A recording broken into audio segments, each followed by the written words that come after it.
सक्षम police times, news 112, सक्षम जनतेचा आवाज।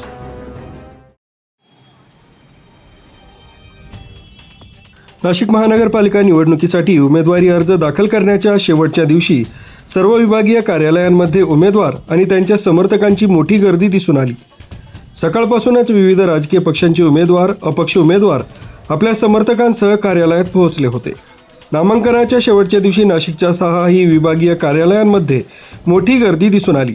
मुदतीपूर्वी अर्ज भरण्यासाठी उमेदवारांच्या लांबच लांब रांगा लागल्या होत्या। समर्थकांच्या प्रचंड संख्येमुळे कार्यालय परिसर आणि आजूबाजूच्या रस्त्यांवर मोठी गर्दी झाली होती। त्यामुळे अनेक ठिकाणी वाहतूक कोंडीही झाली होती।